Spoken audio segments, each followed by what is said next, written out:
सर्दियों का वक्त था। साल था 2001। जयप्रकाश, जिनकी उम्र लगभग 25-26 साल की रही होगी, अपने कमरे में रजाई में दुबके हुए थे और दूसरे कमरे में उनके परिवार के सदस्य। आधी रात हो चुका था और अचानक जैसे महसूस हुआ जयप्रकाश जी कि पूरा कमरा में जैसे सुगंध फैलता जा रहा हो। बड़ी अजीब सी खुशबू थी, बड़ी मोहक खुशबू थी। अब जो जयप्रकाश जी का था, नींद खुल गया। घड़ी देखा तो आधी रात हो रही है। खुशबू पूरे कमरे में फैली हुई है, सर्दियों की रात। लेकिन बंद कमरे के अंदर में ये खुशबू कहां से आ गई? खुशबू का सोर्स क्या है? कुछ भी मालूम नहीं चल रहा। अब जो जयप्रकाश जी थे, अब थोड़ा उनको डर लगने लगा। सहम से गए कि आखिर आधी रात के वक्त में ये जो सुगंध आ रही है कहां से आ रही है, और सुगंध का सोर्स कोई दिखाई नहीं दे रहा। अब फिर अचानक उनके आंगन में जैसे लगा कि कोई पाजेब पहन करके और पूरे आंगन में जैसे गोल गोल घूम रहा हो। छन छन छन छन ऐसी आवाज आने लगी। आप जो जयप्रकाश जी थे अपने बिस्तर में दुबके हुए रजाई के अंदर में, लेकिन डर के मारे जैसे पसीने में नहा गए हो। दिल तेजी से धड़कने लगा कि मामला क्या है भाई, ये सुगंध तो आ ही रहा है। अब आंगन में किसी की चलने की आवाज सुनाई पड़ रही है, पाजेब की घुंघरू की आवाज आ रही है। अब उस घर में ऐसा कोई नहीं था कि जो पाजेब पहने हुए है। जयप्रकाश की बूढ़ी मां थी, वो पाजेब पहनती नहीं थी। तो आखिर कौन है हमारे घर में जो पाजेब पहन करके और आंगन में घूम रहा है? लेकिन जयप्रकाश जी का हिम्मत नहीं हो रहा था कि अपने रजाई में से निकले और आंगन में चले जाए। और लेकिन कुछ ही देर हुआ था, ये सब होते हुए पाजेब की आवाज सुनाई पड़ते, खुशबू की आवाज सुनाई पड़ते, और अचानक जयप्रकाश की मां की चीखने की आवाज सुनाई पड़ी। जोर से चिल्लाई, अरे बचाओ बेटे, बचाओ बेटे, जयप्रकाश, जयप्रकाश। आप जो जयप्रकाश थी, आप समझ गए कि मां के ऊपर संकट आ चुका है और मां को बचाना तो हर बेटा का फर्ज है।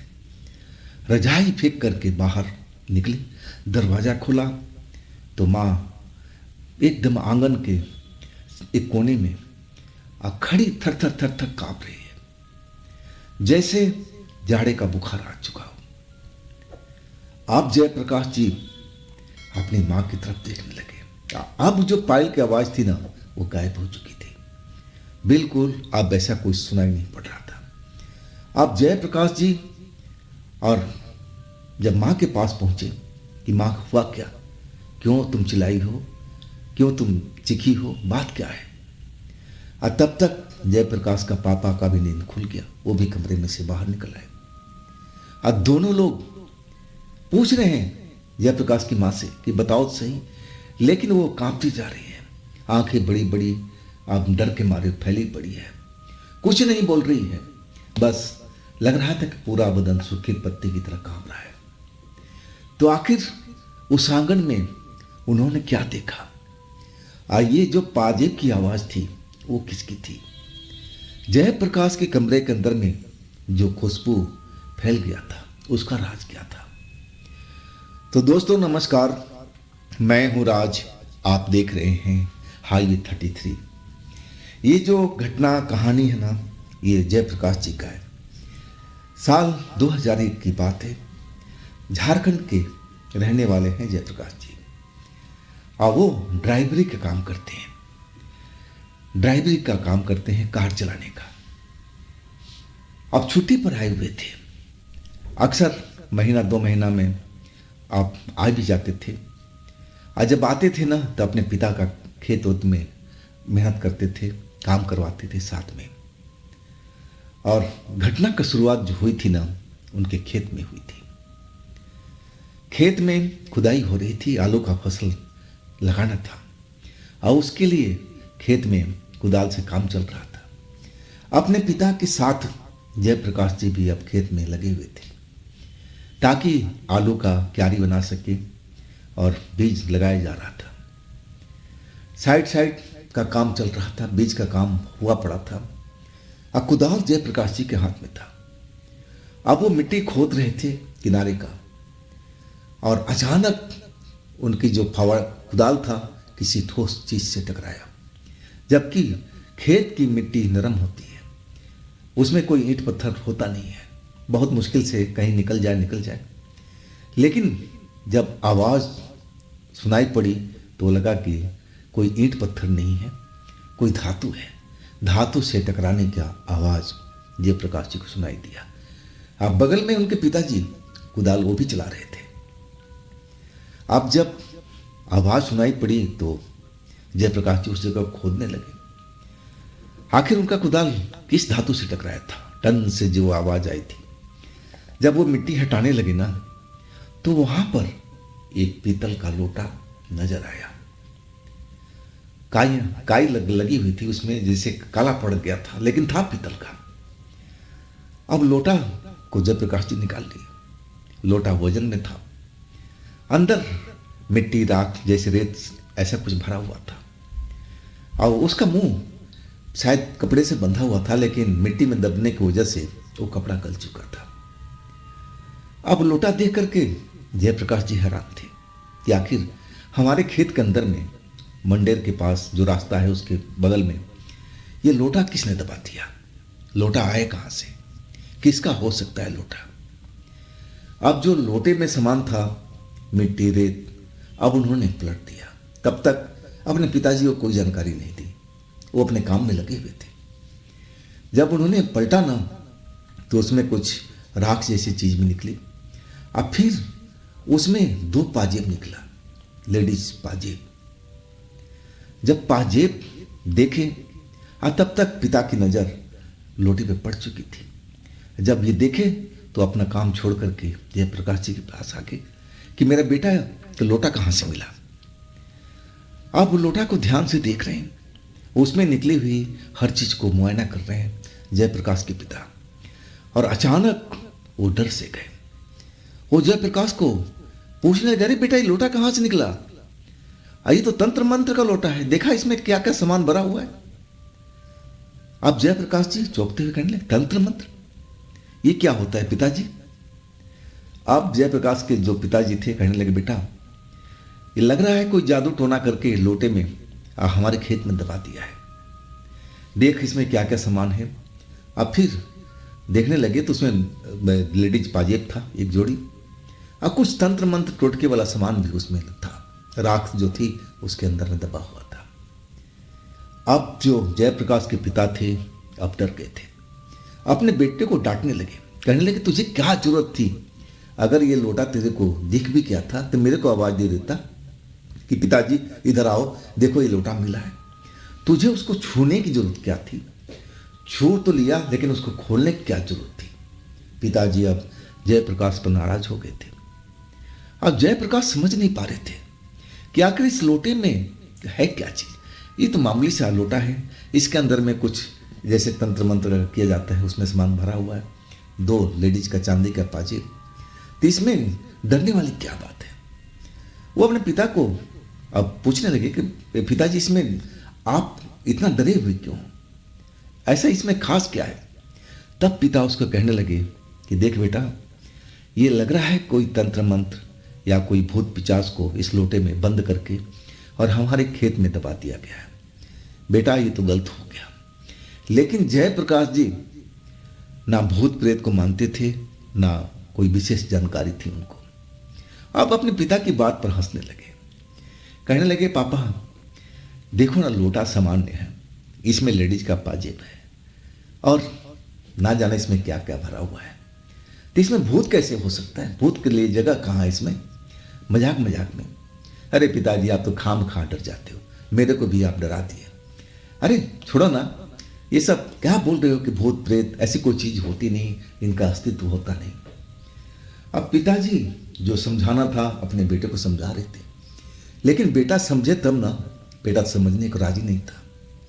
वो अपने पिताजी की बात को जवाब दे रहा है, नहीं पिताजी आपका सोचना गलत है, साइंस का युग है, इंसान चांद तक पहुंच गया, मंगल तक पहुंचने जा रहा है, और आप किस जमाने की बात कर रहे हो? ऐसा थोड़ी होता है। ये कोई भूत प्रेत नहीं है इसमें। देखो, चांदी का पाजेब मिल गया है और लोटा भी काम का है, हम घर ले चलेंगे। अब पिताजी बार बार समझाने लगे, नहीं बेटा, अब इस लोटा को जहां तूने पाया था वहीं दबा देते हैं, सामान रख करके। लेकिन जयप्रकाश जी कहने लगे, अरे छोड़ना पापा, जब सब कुछ हमने छू ही लिया है, लोटा पलट लिया है, तो जो भी जादू मंत्र है अब तो बाहर हो गया होगा, अब फिर वापस कैसे जाएगा। छोड़ो ये सब बातें आप मत बताओ, जादू मंत्र ऐसी चीज कोई होती नहीं है, ना भूत पिचास होता है। अब पिता अब क्या बोले। अब जयप्रकाश जी काम खत्म होने तक वहीं अपना काम करते रहे। जब काम खत्म हो गया तो उस लोटे को, उस पाजेब को भी अपने घर ले गए। अपने माँ को बताया कि देख माँ, खेत में ये निकला है। अब पिताजी कह रहे हैं कि इसमें कोई भूत था। ऐसा होता है माँ। माँ भी अब देखने लगी लोटे को, पाजेब देखने लगी और पिता की तरफ अपनी आंखें कर रखा कि मतलब बात क्या है, क्या हुआ था इसमें। अब पिताजी अपनी पत्नी यानी जयप्रकाश की माँ को बताने लगे कि देखो, जरूर हमारे कोई खेत में कोई तंत्र मंत्र करके लोटा गाड़ दिया है। इसके अंदर में टोटके का सामान भी मिला है और 2 पाजेब जो अपने हाथ में ले रखा है, अपने बेटे को तरफ इशारा किया। अब तुम्हें समझाओ, ये तो अपनी जान को आफत बुला रहा है। ऐसा कहीं होता है? ये सब चीज़ें घर में लाया जाता है। मैं इसको बोला था कि वहीं उस चीज़ को दफना देते हैं, लेकिन मेरी बात सुना कहाँ।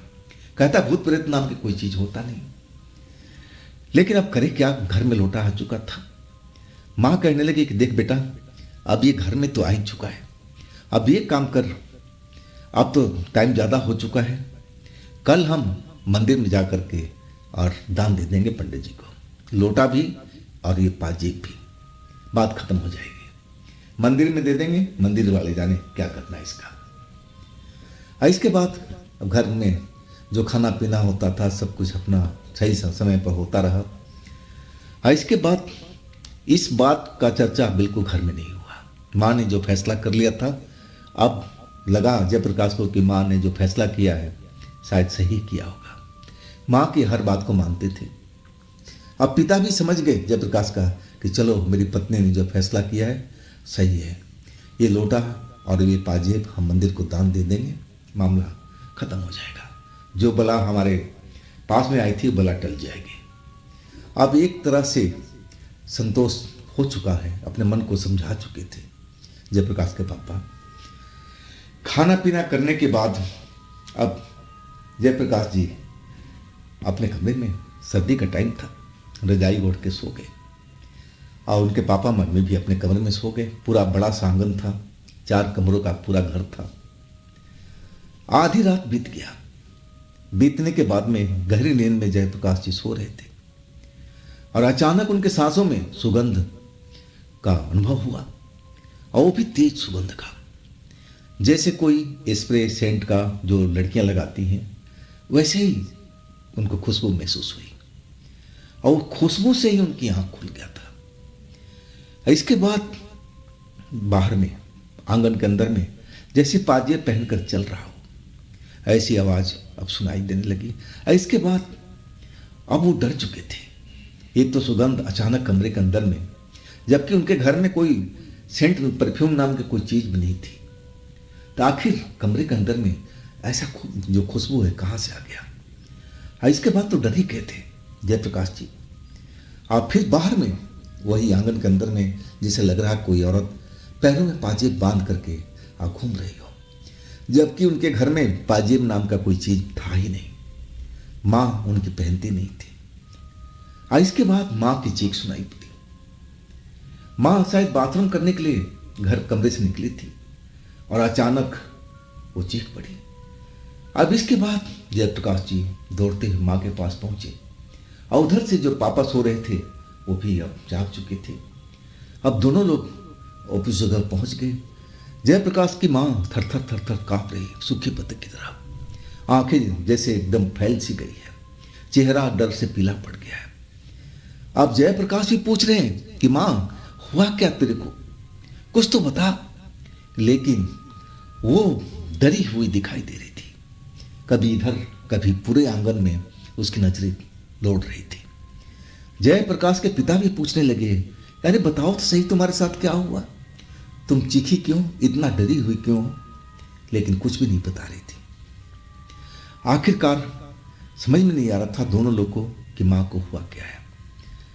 लेकिन जब खुशबू वाला जब मामला जब जयप्रकाश जी ने देखा था अपने कमरे में, अब पाजेब की आवाज़ आई थी। अब कुछ अपने मन में सोचने लगे थे। अब वो घटना को उस लोटे से मिलाने की कोशिश कर रहे थे कि कहीं पिताजी जो बात बोल रहे थे वही बात तो नहीं है, कहीं उस लोटे में कोई भूतनी तो नहीं थी, वो पाजेब शायद उसी की होगी क्या? अब घटनाक्रम मिलने लगा था। अब इसके बाद अब जो जयप्रकाश के पिता थे उससे जयप्रकाश जी बताने लगे कि पापा, कहीं आप सही बात तो नहीं कर रहे थे कि उस लोटे में कोई भूतनी है, भूत है, जादू टोना का वो लोटा है? क्योंकि इसमें पाजेब भी था, तो कहीं वही भूतनी लोटे से निकल करके हमारे घर के अंदर तो नहीं पहुंच गई। हालांकि जयप्रकाश जी इस पर विश्वास नहीं करते थे, लेकिन जब घटनाक्रम अब आगे बढ़ने लगा तब उनको विश्वास करना पड़ा। और इस बात से उनके पिता भी एग्री हो गए और वो भी कहने लगे, देख जयप्रकाश, तेरे को मैं कह रहा था ना कि लोटा को घर नहीं ले जाते हैं, यहीं दफना देते हैं, पाजेब को उसी में डाल करके जैसे था। और तुमने मेरी बात को नहीं माना। अब देख लिया ना तेरी माँ के साथ क्या हुआ है। देखो अब तो कुछ बोल के भी राजी नहीं है। और सही मायने में सर्दियों की रात थी, ठंड काफी हो रहा था। अब रात में किससे मदद मांगनी चाहिए? पूरा शरीर कांप रहा था, एक तो ठंड अलग से, डरी हुई उनकी माँ। अब उसको अपने कमरे में ले गए दोनों लोग। अब हाथ पैर दबाने लगे, माँ माँ अब कैसा लग रहा है? लेकिन माँ बोलने को राजी नहीं, डर जाती थी, डरी हुई थी, आंखें फैली हुई। आखिरकार दोनों लोग जयप्रकाश जी, जयप्रकाश के पापा उसी कमरे के अंदर में रात भर बैठे रहे। अब जयप्रकाश की माँ थी ना, कभी तो थोड़ा शांत हो जाती थी, अब फिर ऐसा डर जाती थी, पूरा बदन कांपने लगता था, जैसे उनके सामने कोई आके खड़ा हो गया हो। जयप्रकाश जी जिधर मम्मी देखती थी उधर देखते थे, लेकिन वहां ऐसा कोई नजर नहीं आता था। अब इस तरह करते करते सारी रात बीत चुकी थी, सुबह हो चुका था, लेकिन माँ का जो हालात था अभी भी सही नहीं हुआ था, डरी हुई थी। वैसे जैसे रात में घटना हुआ था, ये तो बोल नहीं पा रही थी। कोई भी पूछता था जयप्रकाश जी की माँ कुछ बताओ, जयप्रकाश के पापा भी पूछते थे कि हुआ क्या, कुछ तो बोलो, तभी तो हम लोग कुछ करेंगे, लेकिन वो बता के राजी नहीं थी। जैसे लग रहा था कि उनके मुंह से आवाज नहीं निकल रही है, ऐसा उनकी हालत हो गया था। अब सुबह हो चुकी थी, बाप बेटा बैठे हुए आपस में विचार विमर्श कर रहे हैं कि अब हम लोग क्या करें, अब हम क्या करें। अब तब पिता का दिमाग चला और कहने लगे कि देख जयप्रकाश, तू अपनी माँ को संभाल, अब मैं जाता हूँ किसी ओझा गुनी को देखता हूँ, जरूर हमारे घर के अंदर में कोई भूतनी प्रवेश कर गई है जो उसी लोटे के अंदर में थी। तूने तो घर में लोटा ला दिया। अब जयप्रकाश के पिता थे, जयप्रकाश पर नाराज भी थे, वो मना कर रहे थे, लेकिन जयप्रकाश जी बात नहीं माने। अब फिर गुस्से में बाहर निकल गए।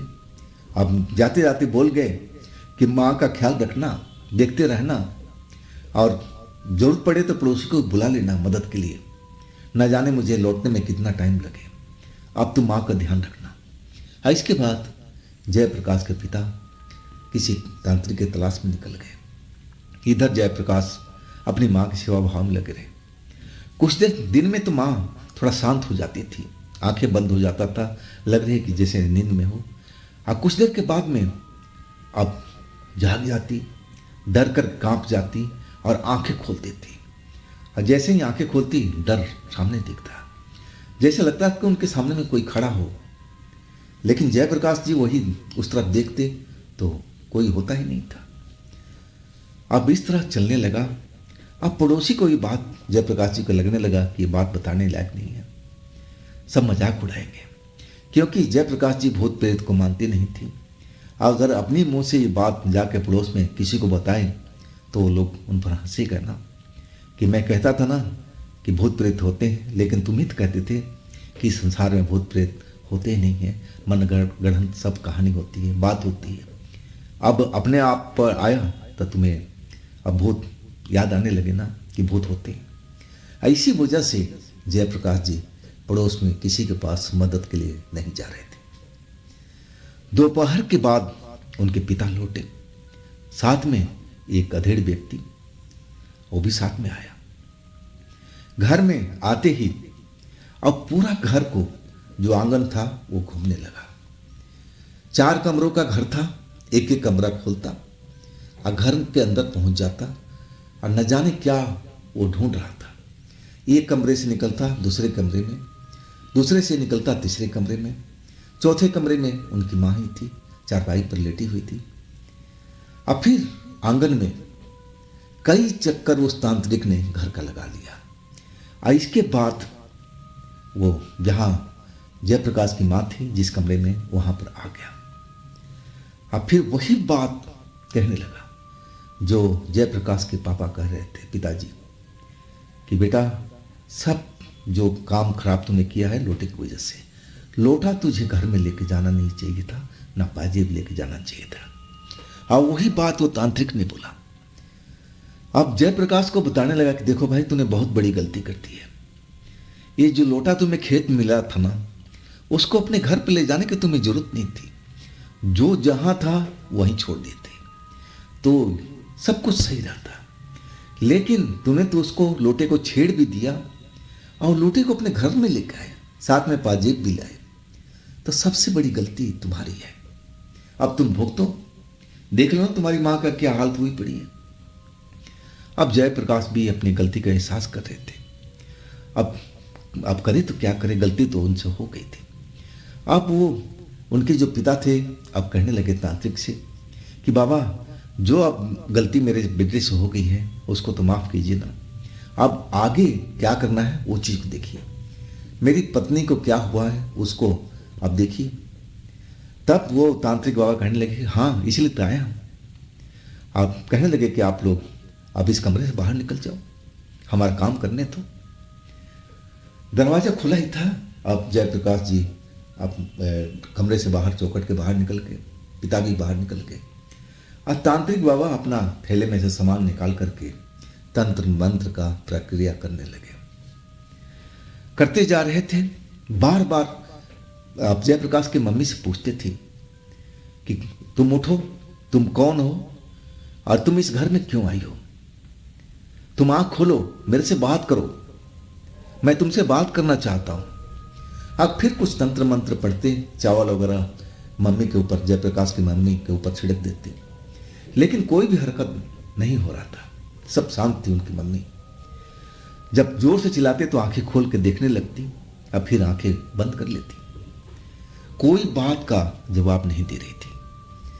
तांत्रिक करीब करीब 2 घंटा तक लगे रहे, लेकिन किसी बात का जो जयप्रकाश की मम्मी थी जवाब नहीं दिया।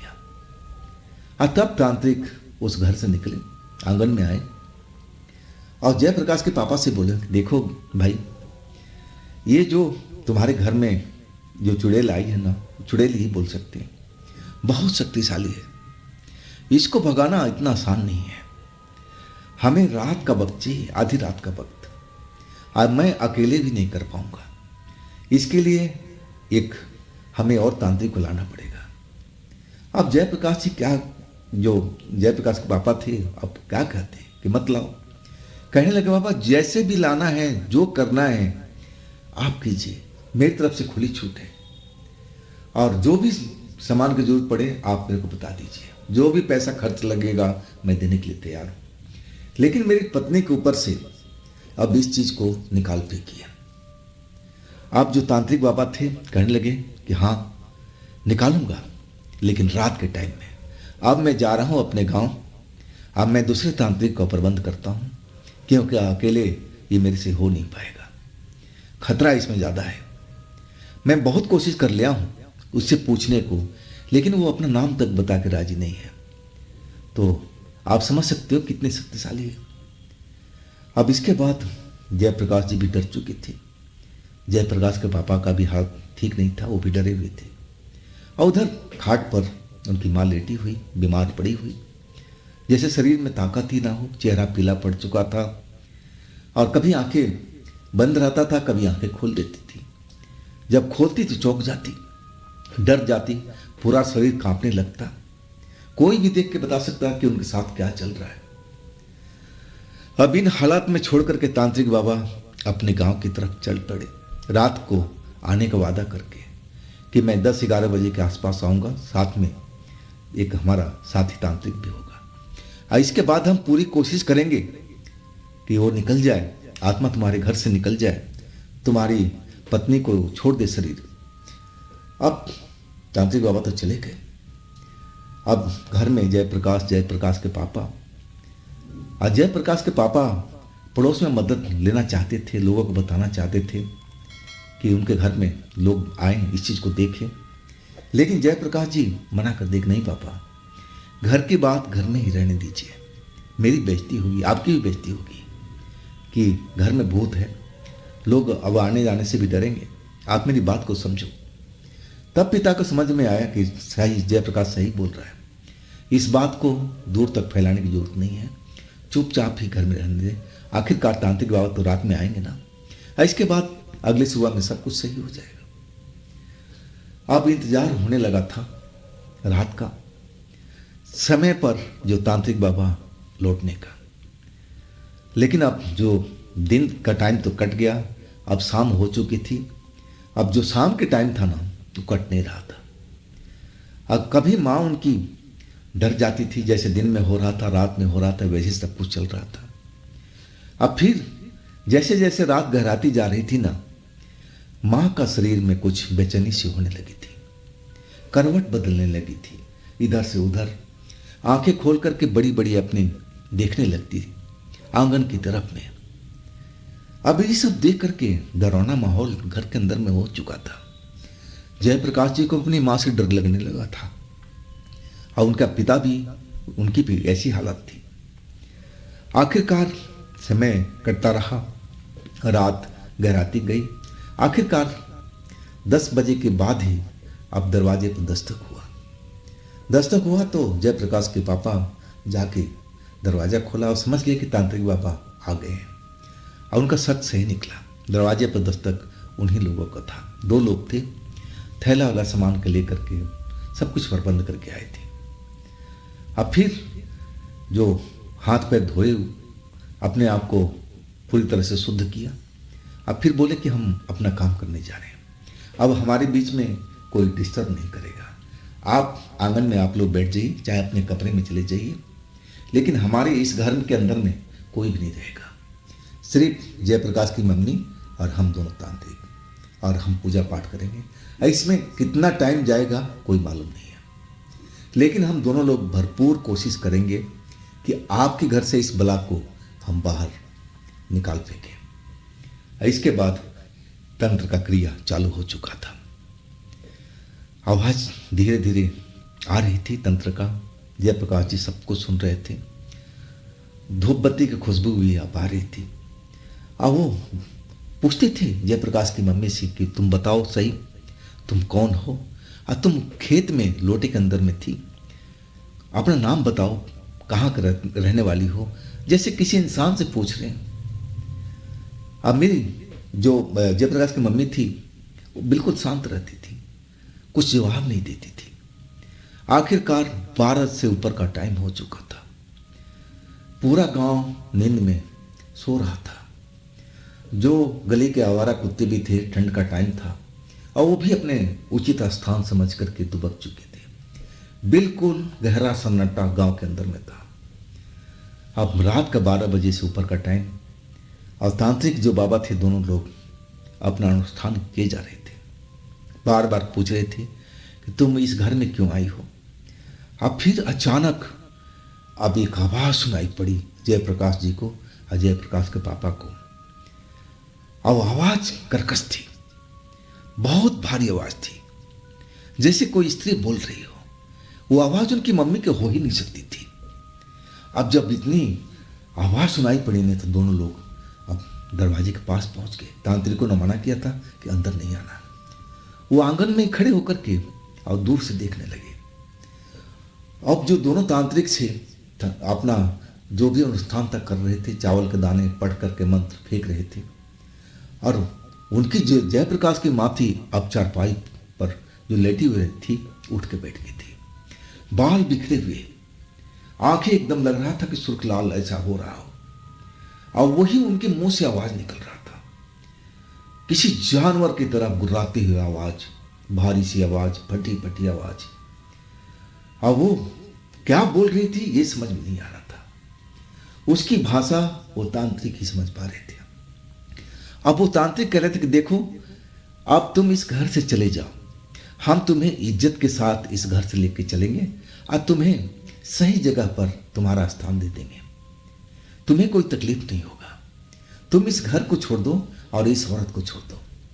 लेकिन जब ये बात बोलते ना तो जो जयप्रकाश की मम्मी थी गुस्सा हो जाती थी, अपने सर हिलाने लगती थी, जानवर की तरह गुर्राने लगती थी और उन तांत्रिकों ऊपर में झपटने की कोशिश करती थी, अपने नाखून से नोचने की कोशिश करती थी। अब ये सब देख करके जयप्रकाश जी हिल चुके थे और डर लगने लगा कि आखिर इनकी माँ ऐसी हरकत क्यों कर रही है, समझ में नहीं आ रहा था। अब उनको क्या पता कि जो भूतनी को वो अपने घर लेके आए थे वो भूतनी उनके माँ के शरीर के अंदर प्रवेश कर चुकी है और सारा हरकत उसी भूतनी का है। इसमें जयप्रकाश की माँ के क्या कसूर है, सारा गलती तो जयप्रकाश का है। वो क्यों अपना खेत से लोटा लेके आए थे और लोटा के साथ में पाजी पी लाए थे, और सब कुछ गलती तो इन्हीं का है। आखिरकार सब कुछ चलता रहा, रात के करीब 2 से ऊपर का टाइम हो चुका था और तब बड़ी मुश्किलों से उन दोनों तांत्रिकों ने मिलकर के उस भूतनी को बहलाने फुसलाने और सब कुछ करके और तब वो काबू में आई थी। अब वही लोटा को मंगाया गया, जयप्रकाश को आवाज दी बेटा लोटा ले आओ, वो पाजी पी लिया जो भी सामान था उसमें, लेकिन 2 सामान के अलावा जो भी पूजा पाठ का सामान था तंत्र मंत्र का वो खेत में ही छोड़ दिए थे, और 2 ही चीज था ला करके दे दिए कि लीजिए तांत्रिक बाबा। और उसी लोटे के अंदर में इसके बाद जयप्रकाश जी ने देखा नहीं कि हुआ क्या माँ के साथ में। अब इसके बाद सब कुछ शांत हो चुका था। लोटा को अब कपड़े से तांत्रिकों ने बांध रखा था, ऊपर से काला धागा अच्छी तरह से लपेटा हुआ था, जैसे लग रहा था कि उसी लोटे के अंदर में उस भूतनी का आत्मा को उन्होंने कैद कर लिया था। और इसके बाद उनकी माँ वास्तव में होश में आ चुकी थी। अब ये सब आश्चर्य वाली बात थी जयप्रकाश के लिए, कभी उन्होंने अनुभव नहीं किया, ना भूत प्रेत को जानते थे, उल्टा मजाक उड़ाते थे। जब उन्होंने अपनी आंखों से सब कुछ देखा तब वो विश्वास करने पर एकदम आतुर हो गई कि हाँ ये जो कुछ हो रहा है मेरी आंखों के सामने हो रहा है। अब मम्मी उनकी होश में आ चुकी थी। अब तांत्रिक कहने लगे कि देखो हम बड़ी मुश्किल से इस जो चुड़ैल है, जो भूतनी है, उसको हमने काबू में किया है, बड़े बहलाना फुसलाना पड़ा है तब जाकर के वो मानी है। अब हम इसको लेके जा रहे हैं, इसको उचित स्थान देंगे, अच्छी जगह पर इसको रखा जाएगा, जो वादा किया है अब हमें करना पड़ेगा। तब जयप्रकाश के पापा पूछे कि अब इसको कहाँ लेके जाओगे, मेरे खेत के अंदर में तो दफनाना मत। अब गुहार करने लगे तो तांत्रिक हंसने लगे, करेंगे नहीं नहीं नहीं, हम खेत उत में किसी को दफनाएंगे नहीं, हम जंगल ले जाएंगे और जंगल में इसको किसी पेड़ के नीचे गाड़ देंगे, अब सब कुछ ठीक हो जाएगा, डरने की आवश्यकता नहीं है। और कहने लगे हम सुबह में आएंगे, अब हम जा रहे हैं, अब हमारा जो काम खत्म हो जाएगा इसके बाद हम अपने गांव चले जाएंगे और सुबह में एक बार हम आएंगे आपको पत्नी को देखने के लिए। वैसे मैं उम्मीद करता हूं कि आपकी पत्नी अब ठीक है, अब इनको बस आराम करने की ज़रूरत है और सही खान पान की ज़रूरत है। ताकत इनके अंदर में कम हो चुकी है क्योंकि इनके अंदर में भूतनी समा गई थी, ऐसी वजह से इनका चेहरा पीला पड़ा हुआ है, शरीर का खून सूख चुका है। अब आप लोग कोशिश कीजिएगा कि जितना अच्छी अच्छी चीज़ें खिलाने की कोशिश कीजिएगा ताकि इनके अंदर में ताकत दोबारा आ जाए। इसके बाद वो लोटा लेकर के अपने थैले वाले लेकर के दोनों तांत्रिक चले गए थे। अब इसके बाद अब जो उनकी माँ थी ना, अब पहले वाली माँ थी, अब पूछने लगे थे जयप्रकाश कि माँ ये सब क्या हुआ था जब तुम आंगन में आई थी, क्यों आई थी? धीरे धीरे अब उनकी माँ, अब कमजोरी तो थी, धीरे धीरे बताने लगे, देख बेटा मैं बाथरूम के लिए जा रही थी और जैसे ही मैं घर से निकली तेरे पापा सो रहे थे। अब मुझे लगा कि आंगन में जैसे कोई दौड़ रहा है पाजीब पहन करके।